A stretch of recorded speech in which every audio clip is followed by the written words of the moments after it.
Hello to all Cinemaster lovers. 像你这样的女人， Hope you enjoy watching. Let's get started. The movie begins on a mountain road in China. There is a woman standing, needing someone to help her. It's clear that her car broke down on the road. A large vehicle stops, and the driver eagerly offers to help, but the woman ignores him because he looks suspicious. Shortly after, a respectable-looking man in a car passes by. The woman quickly gets in with him. Unfortunately, it turns out that this was the worst decision of her life. Suddenly, she notices a severed human hand next to the seat, indicating that the man with the innocent face is actually a deranged killer. After a while, the man stops the car and starts talking to the bus driver, Tony. He tells him that a woman disappeared a few days ago in that exact area. At the same time, a radio announcement reports a serious accident on a nearby road, causing all routes to be blocked. One of the passengers, named Lee, insists he must get to work on time. Tony suggests taking an abandoned road as a shortcut. No one objects to the decision.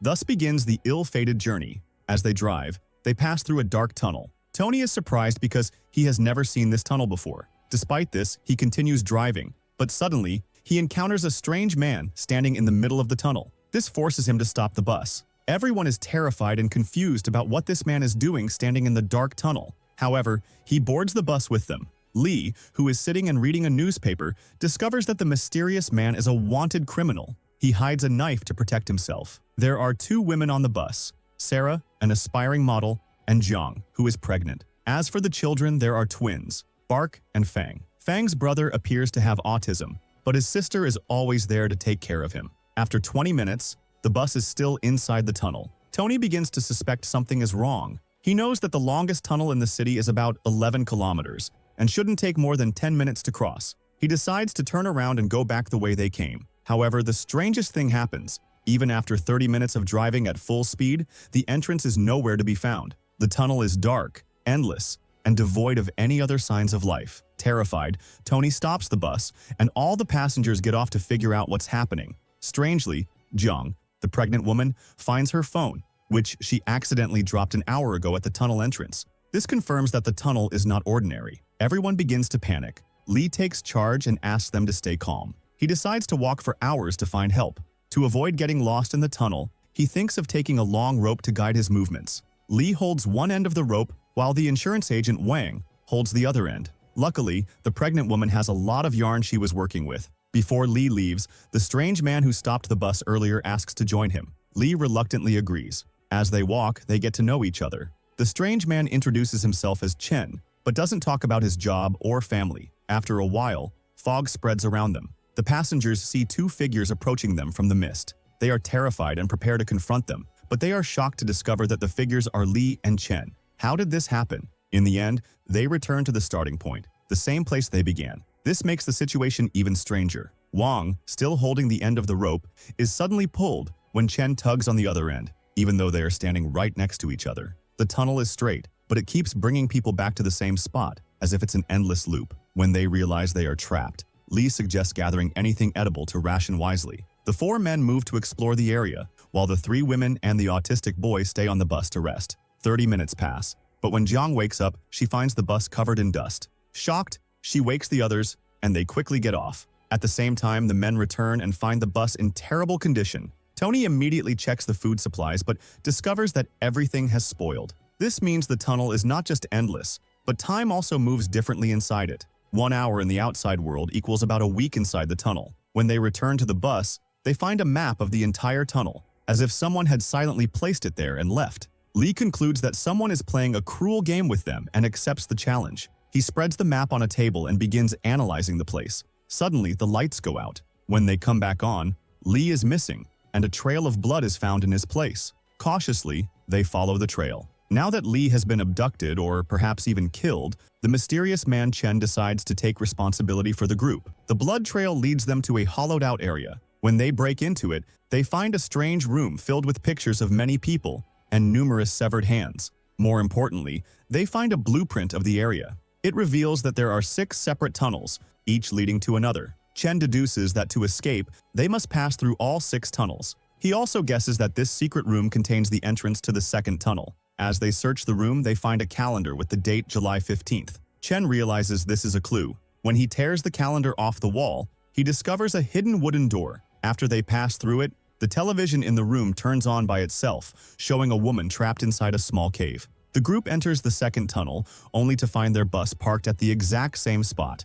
They are baffled as to how they return to the starting point again. Upon closer inspection, they realize the tunnel is identical but exists in a different time. The group quickly boards the bus, now wrapped in barbed wire. They search for food and find a box of noodles. At this point, the driver, Tony, becomes aggressive and greedy. He finds a gun under one of the seats and threatens the others to give him all the food. Fearing for their lives, they reluctantly comply. However, because time moves so quickly, everyone feels hungry all the time. The group gradually becomes animalistic. Meanwhile, Wang sneaks away and takes a box of noodles for himself. When Tony notices, he beats him severely, but before he can finish him off, someone stabs Tony from behind. After a while, the rest of the group arrives at the scene of the incident and are shocked when they see the murder crime. Despite this, Wang doesn't care and starts looking for the food box he dropped. When he went under the bus, he found an opening. The group pushed the bus and entered the inspection hole, which eventually led them to another mysterious room,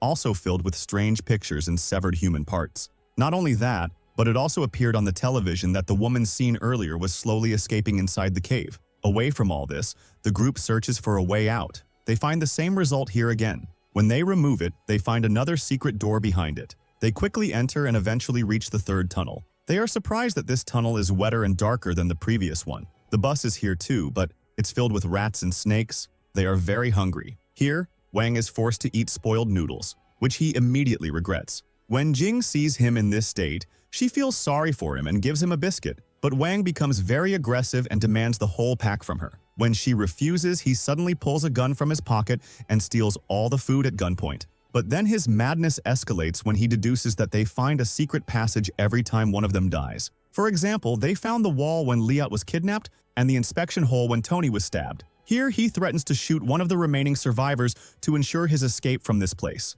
Chim tries to calm him down, but Wang doesn't listen to him. Instead, he forces the innocent Jing to shoot Chim multiple times. Afterward, the madman takes the axe from the room next to them and starts attacking them. When Fang tries to save her brother, the poor autistic boy, Park, cries as he watches his sister take her last breaths. Wang, who is out of control, tries to strangle Sarah, but before he finishes her off, someone hits him from behind. Now, with 2 more people dead, the group finds another secret passage that leads them to the 4th tunnel, which contains a drug. Afterward, Jing starts giving birth, and Park sits beside her, while the injured Chen and Sarah go to inspect the bus. Because of the drug in the area, Sarah starts hallucinating and sees people around her. Frightened, she leaves the bus, runs in the opposite direction, and finds many corpses scattered everywhere. There, she sees a mirror. She looks into it and sees someone approaching her from behind. In the end, she is also killed. At this point, Chen returns to the group, who are behind the child that was born. The 3 survivors continue forward,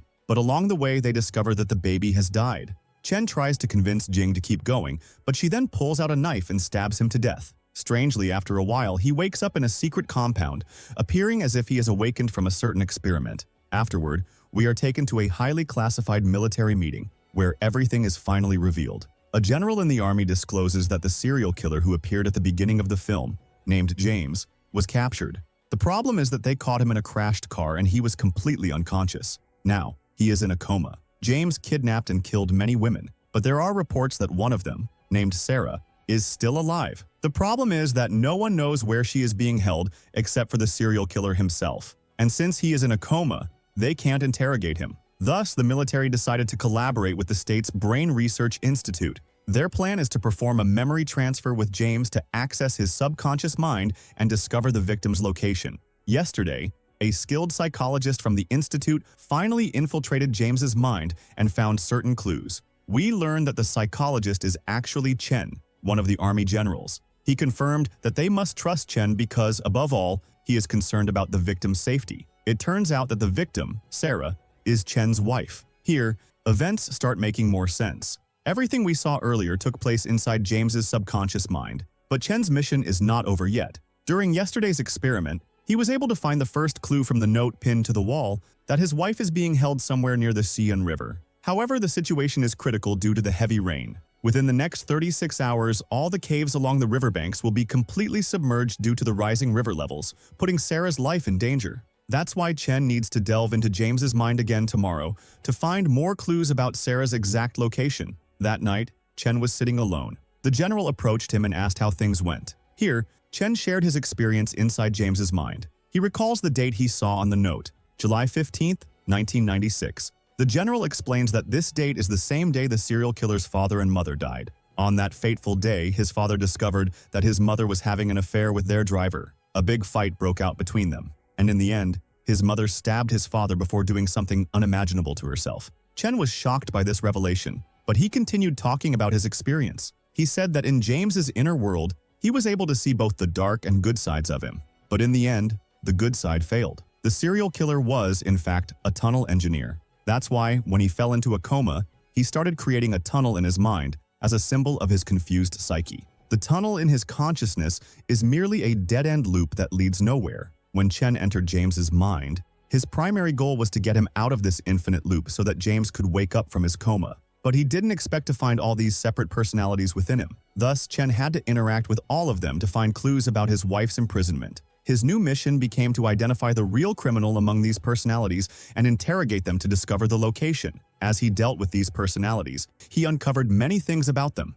The best personality for him, which represented James's healthy and rational side, offered hope that the good side could overcome the others and bring James out of the loop. But unfortunately, it suddenly disappeared after the lights in the tunnel went out. The disappearance of this personality caused great confusion. The second personality was Tony, the driver, who became violent in the end, reflecting James's aggressive nature. The third and fourth were Wang and Sarah, whom James's mind represented as his father and mother. His father was an insurance employee, while his mother was a model. Sadly, when the father treated James harshly, his mother didn't care much for him and was also involved with their driver. This was symbolized, of course, when Sarah asked the driver Tony for food. The fifth personality was the pregnant woman Jing, representing his idealized image of a mother. Although she is a good person, she couldn't handle his dark side at all, which is why she also transformed. The sixth and seventh personalities are the twins, who resemble his childhood personality, autism, alienation, and femininity. But they are extremely skilled in mathematics and astrophysics.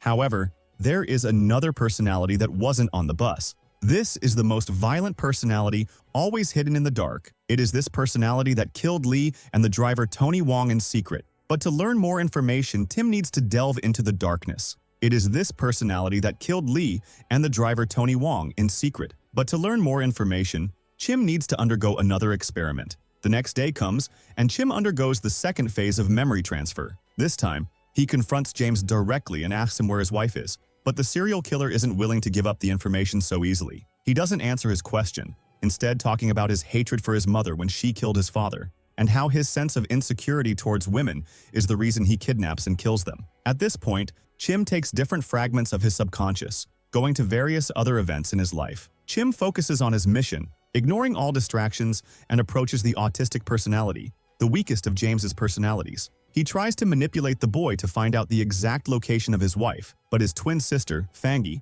stops him. Afterward, Chim transitions to a cinema hall, where he confronts the true evil behind all the murders inside the tunnel. It turns out to be Chim himself. It's revealed that James's subconscious is so corrupted and evil that anyone who looks into it starts thinking like a serial killer. Evil Chim reveals that he doesn't want to save Sarah, which is why he killed people in the tunnel one by one, including the newborn. Suddenly, Park, the autistic boy, appears on stage, terrified. Sarah, Chim's wife, is also there. Park approaches Sarah slowly to kill her, but he hesitates at the last moment. The real Chim seizes the opportunity, approaching the frightened boy and urging him to wake up and inform the authorities about Sarah's location. Surprisingly, Park agrees, but not immediately. Afterward, Evil Chim takes him to a different place, where the two prepare for a final confrontation. The two begin to fight each other, but just when the real Chim feels he has finally won, another version of Evil Chim appears, indicating that he will never be destroyed. Elsewhere, the rain intensifies,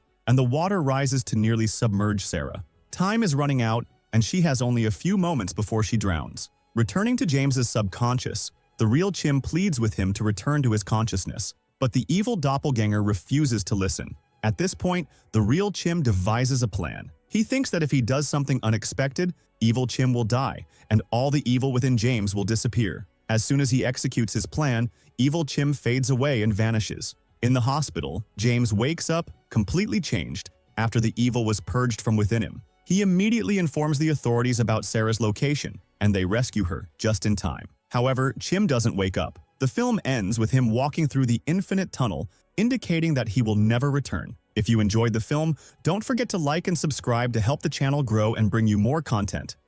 Thank you for watching.